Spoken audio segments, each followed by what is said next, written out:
CPM-ന് ഏറ്റവും വലിയ ഒരു തിരിച്ചടി ഉണ്ടായ സംഭവം എന്ന് പറഞ്ഞാൽ തിരുവനന്തപുരം കോർപ്പറേഷന്റെ ഭരണം നഷ്ടപ്പെട്ടു എന്നുള്ളതായിരുന്നു. കാരണം തിരുവനന്തപുരം കോർപ്പറേഷൻ വർഷങ്ങളായിട്ട് ഭരിച്ചുകൊണ്ടിരിക്കുന്ന LDF-ന്റെ ഭാഗത്തു നിന്ന് കഴിഞ്ഞ വർഷം BJP പിടിച്ചടക്കി എന്ന് പറയാം, ഭരണം പിടിച്ചടക്കി എന്ന് പറയാം. അപ്പോൾ അങ്ങനെ സംഭവം ഉണ്ടായത് ആര്യ രാജേന്ദ്രൻ എന്ന CPM-ന്റെ വനിതാ നേതാവ്, അതായത് വനിതാ മേയറായിരുന്നു ഉണ്ടായിരുന്നത്. അപ്പോൾ ആ മേയറുടെ വളരെ കാലത്തെ 5 വർഷം കൊണ്ട് തന്നെ അത് അവിടെ തിരുവനന്തപുരം കുട്ടിച്ചോറാക്കി എന്ന് പറയാം. കാരണം അത്രയ്ക്കും വലിയൊരു തോൽവിയാണ് CPM-ന് അല്ലെങ്കിൽ LDF-ന് തിരുവനന്തപുരത്തുണ്ടായത്. അപ്പോൾ അങ്ങനെ മേയർ സ്ഥാനത്ത് നിന്ന് വളരെ ചെറിയ പ്രായത്തിൽ മേയറായി. പിന്നെ ഉണ്ടായ സംഭവങ്ങളൊക്കെ നമുക്ക് പല വിവാദങ്ങളുണ്ടായി, ഇടയ്ക്കിടയ്ക്ക് ഓരോ വിവാദങ്ങളൊക്കെ ഉണ്ടാക്കുന്ന ഒരാളായിരുന്നു മേയറായിരുന്ന സമയത്ത് ആര്യ രാജേന്ദ്രൻ. മേയർ സ്ഥാനം കൈവിട്ടുപോയി, അല്ലെങ്കിൽ അതിൽ നിന്ന് പുറത്തായി. പിന്നെ അടുത്തതായിട്ട് വരുന്നത് പിന്നെ ഇനി എന്ത് എന്നുള്ളൊരു ചോദ്യത്തിലായിരിക്കുമ്പോഴാണ് DYFIയുടെ സംസ്ഥാന പ്രസിഡന്റ് എന്നുള്ള സ്ഥാനത്തേക്കോ അങ്ങനെ സംഘടനാ പ്രവർത്തനത്തിലേക്ക് മാറുകയാണ്. വേറെ ഒരു രക്ഷയില്ല. MLA സ്ഥാനവുമായിട്ട് മത്സരിക്കാനോ സീറ്റും കൊടുത്തില്ല, ഒന്നും കൊടുത്തില്ല. അതൊക്കെ അങ്ങനെ പോയി. അപ്പോൾ അടുത്തത് സംഘടനാ പ്രവർത്തനത്തിൽ, അതായത് ഏറ്റവും ഉയർന്ന ഒരു പോസ്റ്റ് തന്നെ വേണമല്ലോ. കാരണം മേയറായിട്ടൊക്കെ തിരുവനന്തപുരം പോലത്തെ ഒരു സ്ഥലത്ത് മേയറായിട്ടൊക്കെ ഇരുന്ന ഒരാളായതുകൊണ്ട് പ്രത്യേകിച്ച് എന്തായാലും നല്ലൊരു പദവിയിൽ തന്നെയാണ്. അതാണ് DYFIയുടെ സംസ്ഥാന പ്രസിഡന്റ് അല്ലെങ്കിൽ സെക്രട്ടറി ഏതെങ്കിലും സ്ഥാനത്തേക്ക് വരും എന്നുള്ളത്. പക്ഷേ ആ ഒരു ആഗ്രഹം പോലും ഇപ്പോൾ നഷ്ടപ്പെട്ടിരിക്കുകയാണ്. കാരണം തച്ചുടച്ചു എന്ന് തന്നെ പറയാൻ വേണമെങ്കിൽ അതിന് പ്രധാന കാരണക്കാരൻ CPM സംസ്ഥാന സെക്രട്ടറി MV ഗോവിന്ദൻ മാഷാണെന്ന് പറയാം. കാരണം ആര്യ രാജേന്ദ്രൻ വരുന്നതിനെ ഏറ്റവും കൂടുതൽ കർശനമായിട്ട് എതിർത്തത്, കടുത്ത എതിർപ്പ് പ്രകടിപ്പിച്ചത് MV ഗോവിന്ദൻ ആണെന്ന് പറയാം. കാരണം MV ഗോവിന്ദന് തീരെ താല്പര്യം ഉണ്ടായിരുന്നില്ല ആര്യ രാജേന്ദ്രൻ എന്നാണ് അറിയാൻ കഴിയുന്നത്. കാരണം എന്തായാലും ഒരു തീരുമാനത്തിൽ എത്തിയിരിക്കുന്നത് ചിന്താ ജെറോമിനെ യുവജനക്ഷേമ കാര്യത്തിലൊക്കെ ഇരുന്ന് ചെയർപേഴ്സണൊക്കെ ആയിരുന്ന ചിന്തോ ജെറോമിനെയാണ്. വളരെ പ്രമുഖയായ ഒരു വനിതാ നേതാവാണ്. DYFIയുടെ ഒക്കെ പ്രവർത്തനത്തിലും ഒക്കെ വളരെ മുൻപന്തിയിൽ നിൽക്കുന്ന ഒരു നേതാവ് തന്നെയാണ്. ചിന്താ ജെറോമിനെ മതി എന്നുള്ള ഒറ്റ തീരുമാനത്തിലാണ് ഗോവിന്ദ മാഷ് പറഞ്ഞിരിക്കുന്നത്. അത് മറ്റുള്ളവർ കൂടി അംഗീകരിക്കേണ്ടി വന്നു എന്നാണ് പറയാൻ കേൾക്കുന്നത്. പിന്നെ M വിജിനാണ് പിന്നെ സെക്രട്ടറി ആയിട്ട് തെരഞ്ഞെടുത്തെന്ന് പറയാൻ പറ്റില്ല, തീരുമാനിച്ചിരിക്കുന്നത്. ഇപ്പൊ തൃശ്ശൂർ നടക്കുന്ന സംസ്ഥാന സമ്മേളനത്തിലായിരിക്കും അന്തിമ തീരുമാനം ഉണ്ടാവും, ഔദ്യോഗിക പ്രഖ്യാപനമൊക്കെ ഉണ്ടാവുന്നത്. എന്തായാലും ഈ ഒരു പുതിയ DYFIയുടെ സംസ്ഥാന പ്രസിഡന്റായിട്ട് ചിന്താ ജെറോം വരുന്നത് വളരെ നല്ലൊരു തീരുമാനമായിട്ട് തോന്നുന്നില്ല. കാരണം നല്ലൊരു സംഘടനാ പാഠമുള്ള ഒരാൾ തന്നെയാണല്ലോ. നമുക്കിപ്പോൾ നേരത്തെയും നിരവധി ആൾക്കാർക്ക് എല്ലാവർക്കും അറിയാം ചിന്തയെ, അങ്ങനെ ഒരു ഗുണമുണ്ട്. അപ്പൊ അതുകൊണ്ട് അങ്ങനെ ഒരു സ്ഥാനത്തേക്ക് ചിന്ത വരുന്നത് വളരെ നല്ലൊരു തീരുമാനം. ആര്യ രാജേന്ദ്രൻ വരാതിരിക്കുകയും ചിന്ത വരികയും ചെയ്യുമ്പോൾ അത് നല്ലൊരു തീരുമാനമല്ലേ CPM എടുത്തിട്ടുണ്ടാവും? അല്ല, നല്ലൊരു തീരുമാനമാണോ അല്ലേ എന്നൊക്കെ വഴിയെ തന്നെ അറിയാം. ഇപ്പോഴത്തെ DYFIയുടെ അവസ്ഥ എന്താണെന്നും CPM-ന്റെ അവസ്ഥ എന്താണെന്നും പ്രതിപക്ഷത്ത് ഏത് അവസ്ഥയിലാണ് ഇരിക്കുന്നതെന്നും, അപ്പോൾ അതിൽ നിന്നൊക്കെ കരകയറ്റി DYFI ഏറ്റവും ശക്തമായി മുന്നോട്ട് കൊണ്ടുപോകണം. അതിന് ചിന്തയ്ക്ക് കഴിയുമോ എന്നുള്ളത് നമുക്കറിയില്ല, അത് കണ്ടു തന്നെ അറിയേണ്ട കാര്യമാണ്. പക്ഷെ ചേട്ടൻ പറഞ്ഞതുപോലെ ചിന്ത എല്ലാവർക്കും അറിയാം, ആര്യ രാജേന്ദ്രനെ അറിയാവുന്നതുപോലെ തന്നെ ചിന്തയെ എല്ലാവർക്കും അറിയാം. ഇതിൻ്റെ അകത്ത് സ്വാഗതാർഹമായി എനിക്ക് തോന്നുന്ന ഒരു കാര്യം, ഒരു വനിതയെ DYFIയുടെ സംസ്ഥാന പ്രസിഡന്റ് ആക്കാൻ തീരുമാനിച്ചു, അല്ലെങ്കിൽ സംസ്ഥാന ചുമതലയിൽ നിന്ന് സംസ്ഥാന പ്രസിഡന്റ് എന്ന നിലയിലേക്ക് ഒരു വനിതയെ കൊണ്ടുവരാൻ തയ്യാറായി എന്ന് പറയുന്നത് CPM-ന്റെയും DYFIക്ക് കൈയടി നൽകേണ്ട കാര്യം തന്നെയാണ്.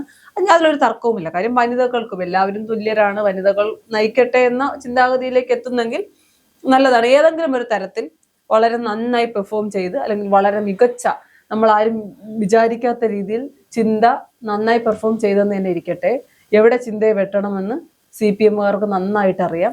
അത് തന്നെയാണ് KK ശൈലജയുടെ വിഷയത്തിൽ നമ്മൾ കണ്ടത്.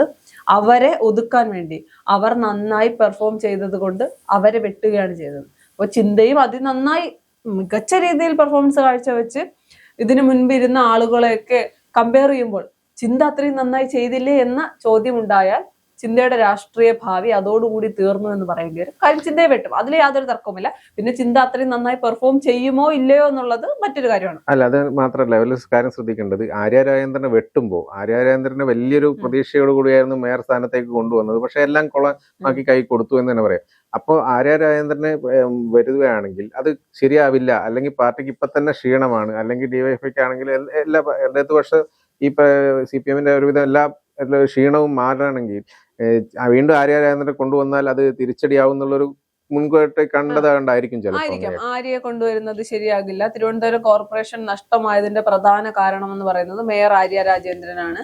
പിന്നെ എം വി ഗോവിന്ദനാണ് ആര്യയെ തള്ളിയിരിക്കുന്നത്. അപ്പോൾ അതിനകത്ത് പ്രധാനമായി അദ്ദേഹം പറയുന്ന ഒരു കാര്യം പ്രവർത്തന പരിചയം കുറവാണ് എന്നുള്ളതാണ്. അങ്ങനെയാണെങ്കിൽ സിമ്പിൾ ആയിട്ടൊരു ചോദ്യമുണ്ട്, ആര്യ രാജേന്ദ്രൻ മേയർ ആകുന്നത് എത്രാം വയസ്സിലാണ്?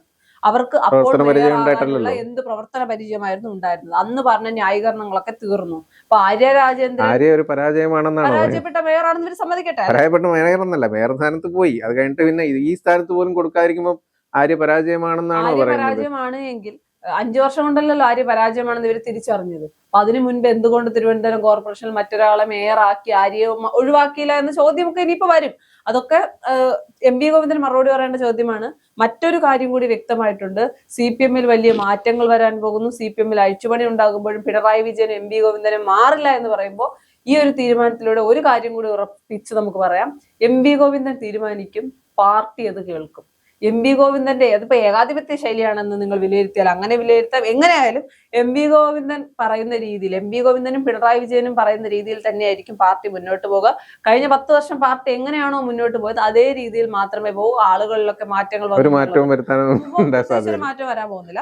ഇനിയിപ്പോ ചിന്തയാണ് സംസ്ഥാന പ്രസിഡന്റ് എങ്കിൽ ചിന്ത ശ്രദ്ധിക്കേണ്ട കാര്യം, സംസാരിക്കുമ്പോൾ എഡിറ്റ് ചെയ്ത് സംസാരിച്ചാൽ പല വിവാദങ്ങളും അല്ലാതെയാണ് പഴയ അതേ വളരെ മോശമായിട്ടുള്ള പല വിവാദങ്ങളുമാണ് പഴയ അതേ ശൈലിയിലാണ് ചിന്ത സംസാരിക്കാൻ ഉദ്ദേശിക്കുന്നതെങ്കിൽ മുഴുവൻ ട്രോളുകളായും പിന്നീട് വിവാദങ്ങളായും ഒരു വിവാദം സംഘടനയ്ക്ക് തന്നെ തിരിച്ചടിയാവും. ഇപ്പോ CPM-ന്റെ അവസ്ഥ എന്ന് പറയുന്നത് സർക്കാരിനെതിരെ എന്ത് പറയുന്നു അല്ലെങ്കിൽ സർക്കാരിനെതിരെ എന്ത് പറയാൻ വാ തുറന്നാലും CPM-ന് തന്നെ തിരിച്ചടിയാകുന്ന ഒരു രീതിയാണ്.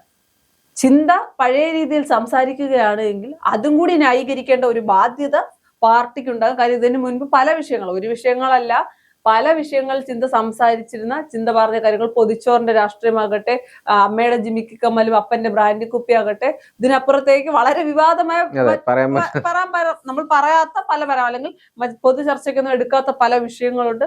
ആ വിഷയങ്ങളൊക്കെ ചിന്ത അത്തരം കാര്യങ്ങളൊക്കെ സംസാരിക്കുകയാണെങ്കിൽ സ്വാഭാവികമായിട്ടും ഇതെല്ലാം വിവാദങ്ങളിൽ തന്നെയായിരിക്കും. തൊട്ടതെല്ലാം വിവാദമാകുന്ന ഒരു അവസ്ഥയിലേക്കും പോകും. അത് നിലവിലെ സാഹചര്യത്തിൽ പാർട്ടിക്ക് ഒരിക്കലും നല്ലതല്ല. ഒരു വശത്ത് CPM ഉദ്ദേശിക്കുന്നത് എന്താണ്, ഒരു വനിതയെ ഉയർത്തിക്കാട്ടുന്നു. അത് നല്ലൊരു തീരുമാനമാണ്. അവിടെ CPM ചിന്തിച്ച ഒറ്റ കാര്യമേ ഉള്ളൂ, ഒരു വനിതയെ കൊണ്ടുവന്നാൽ അത് സ്ത്രീകളെ ഒപ്പം കൂട്ടാൻ സഹായിക്കും. സ്ത്രീ ശാക്തീകരണത്തിന് പ്രാധാന്യം നൽകുന്ന പാർട്ടിയാണ്. ഈ മറുവശത്ത് UDF ചെയ്തത് എന്താണ്, ഇന്ദിരാ ഗ്യാരണ്ടിയിൽ പോലും സ്ത്രീകൾക്ക് മുൻഗണന നൽകി, സ്ത്രീകളെയാണ് അല്ലെങ്കിൽ സ്ത്രീ വോട്ടർമാരെ സ്വാധീനിക്കാൻ കഴിയുന്നു എന്ന് പറയുന്നത്. എവിടെയും ഏറ്റവും കൂടുതൽ കത്തി നിൽക്കാൻ കഴിയുന്നത് സ്ത്രീകൾക്കെതിരായ ഒരു പരാമർശം മറു പാർട്ടിയിലുള്ളവർ നടത്തിയാൽ അത് രാഷ്ട്രീയമായി ഉപയോഗിക്കാൻ പറ്റും പാർട്ടിക്ക്. അപ്പോൾ അത്തരം കാര്യങ്ങളൊക്കെ വെച്ചിട്ട് തന്നെയാണ്, രാഷ്ട്രീയം മുന്നിൽ കണ്ടുകൊണ്ട് തന്നെയാണ് സ്ത്രീകളാകുന്നത്. അപ്പോഴും ആര്യ രാജേന്ദ്രനെ വെട്ടിയത് പാർട്ടിക്കകത്ത് ആര്യയെ സപ്പോർട്ട് ചെയ്യുന്ന ആളുകൾക്ക് ഒരു പ്രശ്നമുണ്ടാകും. അതെന്തായാലും ചർച്ച ചെയ്യപ്പെടും. ആര്യ എന്തുകൊണ്ട് ഒഴിവാക്കി? ചിന്ത ഒരുപാട് വർഷത്തെ എക്സ്പീരിയൻസ് അല്ലെങ്കിൽ കുറച്ചുകൂടി സംഘടനാ പ്രവർത്തനത്തിൽ പരിചയമുള്ള ആളെന്നൊക്കെയാണ് എം വി ഗോവിന്ദൻ പറയുന്നത്. സംഘടനാ പ്രവർത്തനത്തിൽ പരിചയമുണ്ട്, എല്ലാവർക്കും അറിയാം. പക്ഷെ വാ തുറന്നാൽ കയ്യിൽ നിന്ന് പോകുമോ ഇല്ലയോ എന്നുള്ളൊരു കാര്യം അത് കണ്ടു തന്നെ അറിയേണ്ടി വരും. ഇതിനിടെ പിന്നെ എം വി ഗോവിന്ദൻ വേറൊരു തീരുമാനം കൂടി മുന്നോട്ട് വെക്കുന്നുണ്ട്. കാരണം DYFI-യിൽ 38 വയസ്സ് എന്ന പ്രായപരിധി വെക്കുകയാണ്.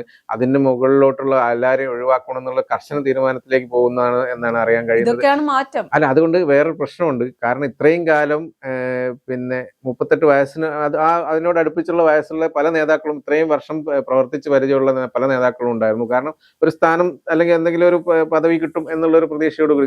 പക്ഷെ അവരിലൊക്കെ ഒരു അമർഷം ഉണ്ടാക്കുന്ന രീതിയിൽ അല്ലെങ്കിൽ ഒരു വെറുപ്പുണ്ടാക്കുന്ന രീതിയിലാണ് ഈ കാര്യങ്ങൾ പോകുന്നത്. കാരണം യുവാക്കൾ മാത്രം മതി എന്ന് തീരുമാനിക്കുന്നു. അങ്ങനെയുള്ള ഒരു പ്രശ്നം ഇനി വരാൻ പോകുന്നു തോന്നുന്നു പാർട്ടിക്ക്. ഇതിന്റെ അകത്ത് മറ്റൊരു കാര്യമുണ്ട്. ചേട്ടൻ പറഞ്ഞതുപോലെ കുറെ കാലമായി പാർട്ടിയിൽ നിൽക്കുന്ന, ഇനി അടുത്ത കമ്മിറ്റിയിൽ പരിഗണിക്കുമെന്ന് ഉറപ്പുള്ള അല്ലെങ്കിൽ പരിഗണിക്കാൻ സാധ്യതയുള്ള ഒരുപാട് പേരുണ്ടാവുമല്ലോ. ആരുടെയും പേരൊന്നും പറയുന്നില്ല.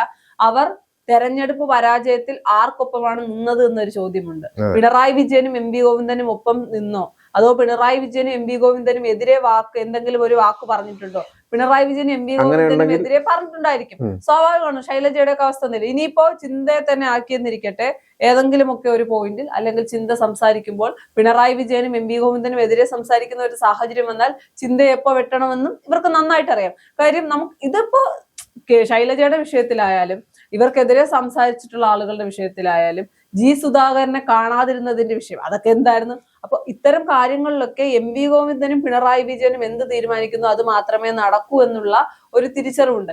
ഞാൻ മനസ്സിലാക്കി വെച്ച് ആര്യ രാജേന്ദ്രൻ നല്ലൊരു മേയറാണെന്നോ നന്നായി സംസാരിക്കുന്ന ആളാണെന്നോ രാഷ്ട്രീയം പറയുന്ന ആളാണെന്നോ ഒന്നും ഒരു അഭിപ്രായം എനിക്കില്ല.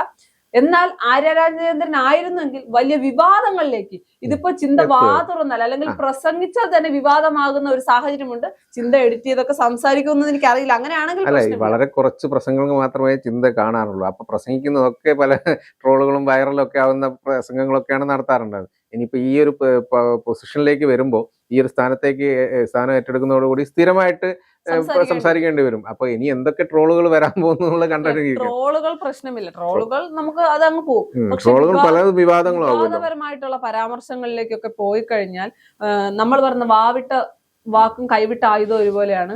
പിന്നെ ഇവർ മാപ്പൊക്കെ പറഞ്ഞാലും, അതിപ്പോ ആരായാലും എന്തെങ്കിലും പറഞ്ഞിട്ട് മാപ്പ് പറഞ്ഞാലും അതൊക്കെ ജനങ്ങൾ കേൾക്കും. മാപ്പ് പറഞ്ഞതൊക്കെ കേൾക്കും, അല്ലെങ്കിൽ മാപ്പ് അംഗീകരിച്ചു എന്നൊക്കെ പറഞ്ഞാൽ പോലും പിന്നീട് അവരെ കാര്യങ്ങൾ വരുമ്പോൾ, അല്ലെങ്കിൽ ചിന്ത എന്ന് പറയുമ്പോൾ നമ്മുടെ മനസ്സിലേക്ക് ചില സംസാരത്തിന്റെ ഭാഗങ്ങൾ വരും. ആർഷോ എന്ന് പറയുമ്പോൾ നമ്മൾ ആദ്യം ഓർക്കുന്നത്, ആർഷോയെ പറയുമ്പോൾ ഏറ്റവും ആദ്യം ഓർക്കുന്നത് ആർഷോ പറഞ്ഞ പരാമർശങ്ങളാണ്. അപ്പൊ അത്തരം വിവാദത്തിലേക്ക് CPM ഗതികെട്ട അവസ്ഥയിലാണ് ഇപ്പൊ നിൽക്കുന്നത്. ഒരു മാറ്റം കൂടി വരുമ്പോൾ ആ ഗതികേട് വർദ്ധിപ്പിക്കുമോ അതോ ആ ഗതികേടിന് ശമനം ഉണ്ടാകുമോ എന്ന് കണ്ടു തന്നെ അറിയാം.